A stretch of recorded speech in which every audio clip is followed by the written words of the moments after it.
partai itu menguasai, mengakses semua lini kekuasaan dan sumber daya. Semua urusan masyarakat tuh ada di partai lewat cabang-cabang kekuasaan. Ya, kita harus investasi untuk memastikan partai ini orientasinya adalah kepentingan orang banyak gitu.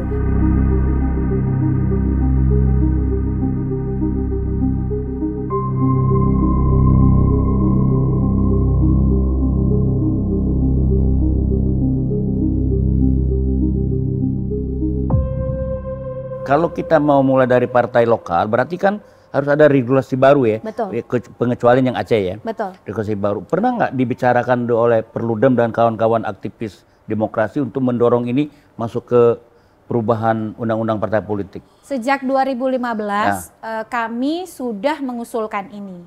Tapi selalu narasinya kalau kita dorong gagasan seperti partai daerah, partai lokal, jadi sistem liga tadi ya, jadi berangkat dari bawah, baru ke nasional, itu dianggap lebih dekat ke federalisme, bisa mengganggu. Asal ngomong aja orang tuh ya.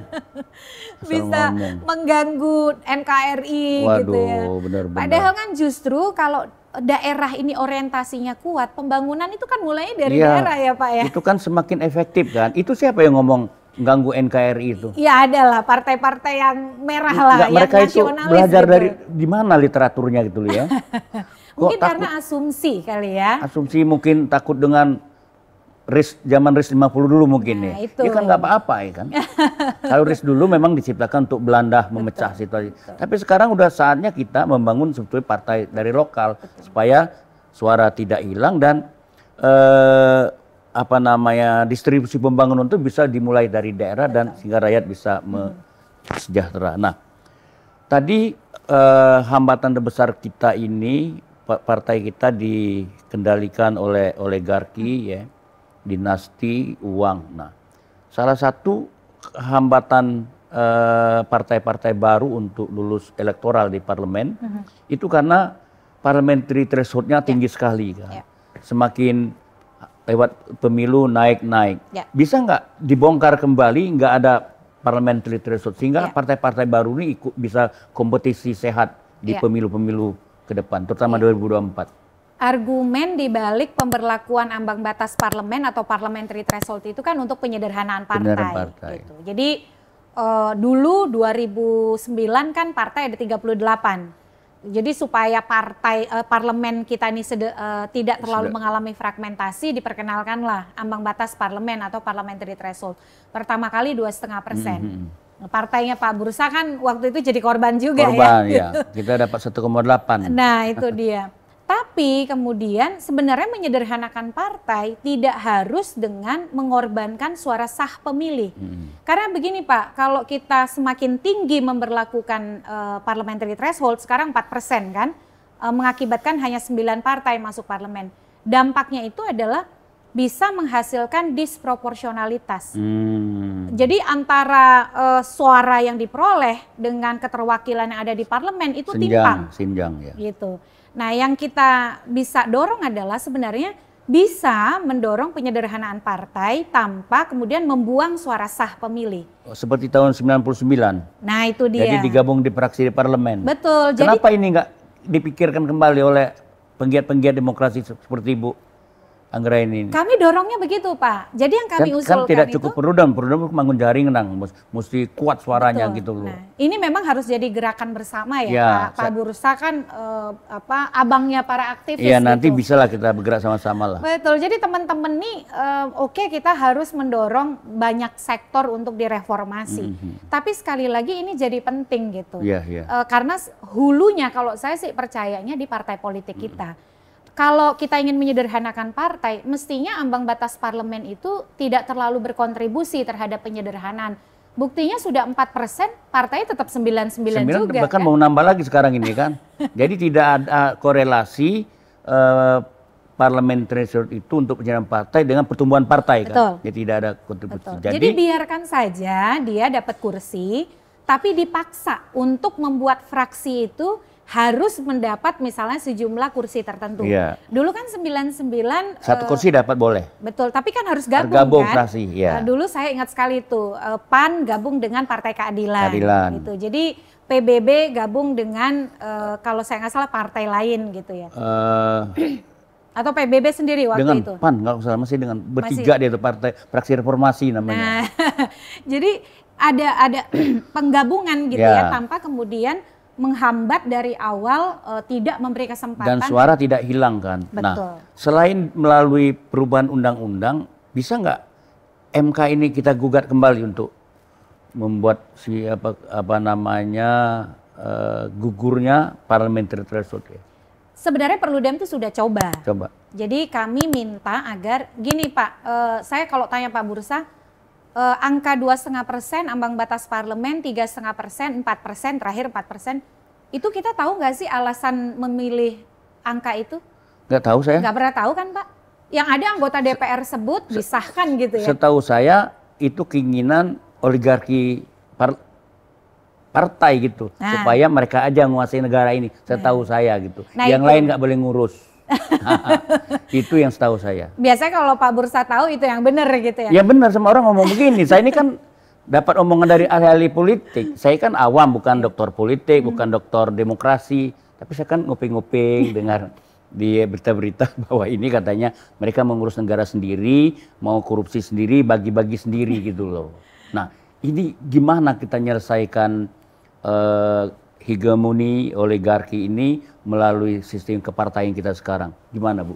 Jadi kami itu sudah pergi ke Mahkamah Konstitusi. Kami tuh minta kepada MK, ayo dong MK nih dibenahi. Nggak bisa kita tuh membuat kebijakan memilih angka PT 2,5, 3,5, 4 tanpa ada akuntabilitas. Kenapa angka itu dipilih? Tapi sayangnya sebelum bertanding sudah gugur karena legal standingnya ditolak. Tapi kami akan usahakan terus. Kapan usahakan ini? Kemarin waktu di 2020. Lama dong, sekarang 2021 nah dong. Nah ini sedang kami persiapkan kembali. Jadi kami ini di Saya mau ikut Bu, tanda tangan. Bener ya Pak iya, ya? Iya bener, serius. Iya. Jadi kalau ditolak kita coba lagi, tolak kita coba lagi. MK bukan tidak mungkin Pak mengubah pendiriannya. Sebagai contoh. Dulu model keserentakan kan hanya 5 kotak. Betul, gitu ya. Sekarang ada putusan baru, putusan 55 2019, ada varian-varian lain yang bisa dipilih.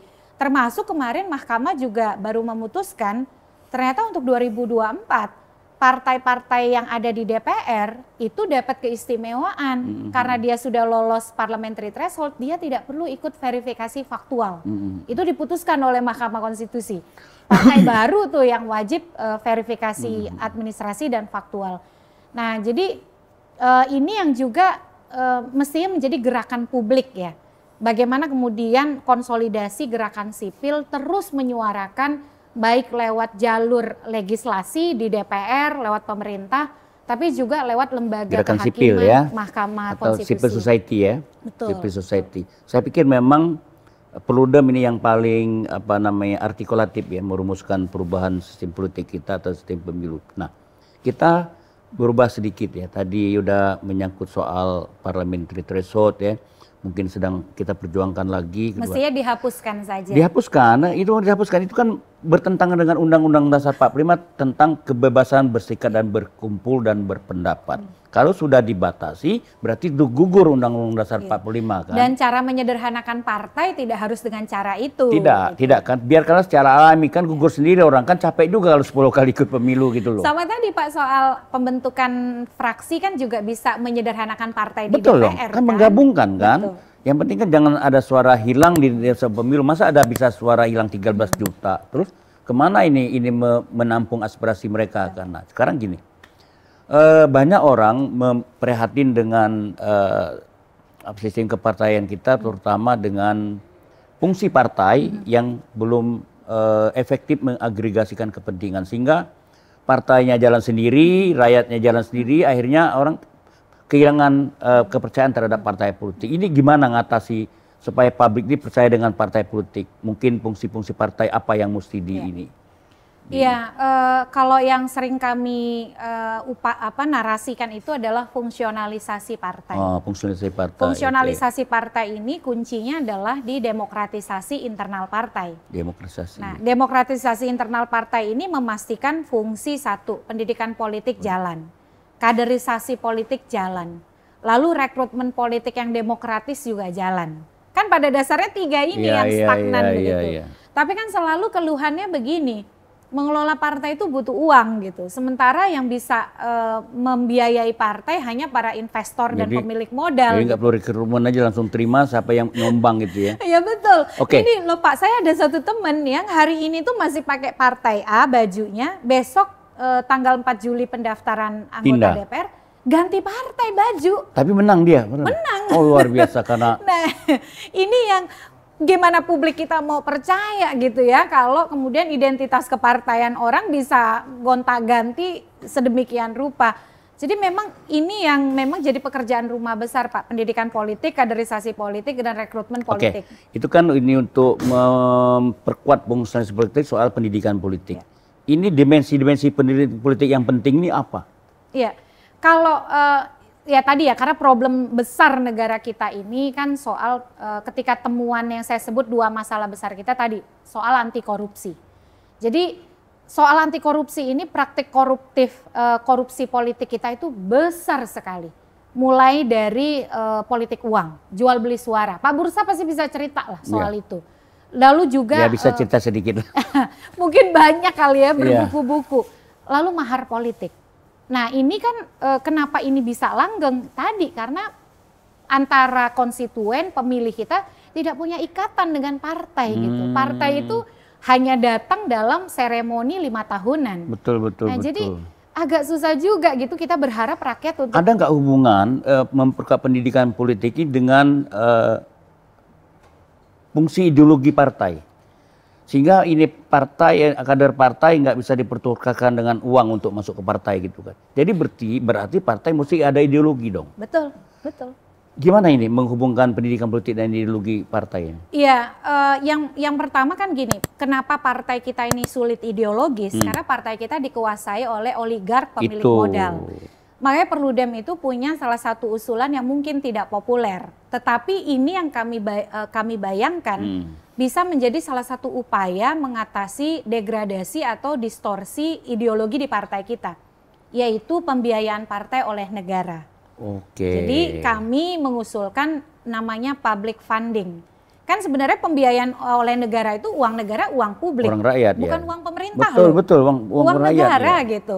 Karena kenapa tadi Pak, rumusnya gini aja, partai itu menguasai, mengakses semua lini kekuasaan. Dan sumber daya. Semua urusan masyarakat tuh ada di partai, lewat cabang-cabang kekuasaan.